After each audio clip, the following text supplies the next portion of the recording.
أعوذ بالله من الشيطان الرجيم.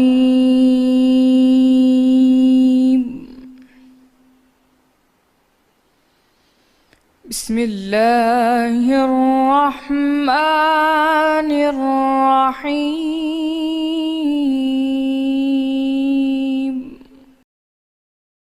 जिस दिन हर मुतनफ़्फ़िस अपनी तरफ से झगड़ा करने आएगा और हर शख्स को उसके अमाल का पूरा पूरा बदला दिया जाएगा और किसी का नुकसान नहीं किया जाएगा।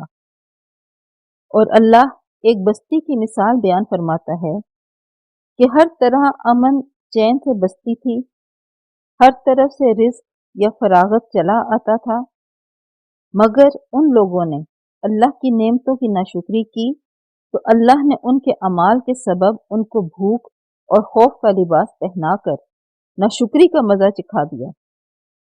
और उनके पास उन्हीं में से एक पैगंबर आया तो उन्होंने उसको झुटलाया, सो उनको अजाब ने आ पकड़ा और वो जालिम थे। बस अल्लाह ने जो तुमको हलाल तय्यब रिज़्क़ दिया है उसे खाओ और अल्लाह की नेमतों का शुक्र करो अगर उसी की इबादत करते हो। उसने तुम पर मुर्दार और लहू यानी खून और सुअर का गोश्त हराम कर दिया है, और जिस चीज पर अल्लाह के सिवा किसी और का नाम पुकारा जाए उसको भी। हाँ, अगर कोई नाचार हो जाए तो बशर्ते ये कि गुनाह करने वाला ना हो और ना हद से निकलने वाला, तो अल्लाह बख्शने वाला मेहरबान है। और यूं ही झूठ जो तुम्हारे जुबान पर आ जाए मत कह दिया करो कि ये हलाल है और ये हराम है, कि अल्लाह पर झूठ बहतान बांधने लगो। जो लोग अल्लाह पर झूठ या बहतान बांधते हैं उनका भला नहीं होगा। झूठ का फायदा तो थोड़ा सा है, मगर उसके बदले उनको अजाब अलीम बहुत होगा।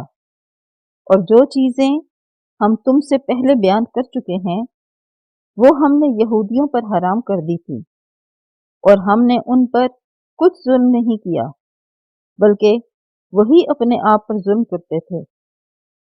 फिर जिन लोगों ने नादानी से बुरा काम किया फिर उसके बाद तौबा की और नेकूकार हो गए, तो तुम्हारा परवरदिगार उनको तौबा करने और नेकूकार हो जाने के बाद बख्शने वाला और उन पर रहमत करने वाला है।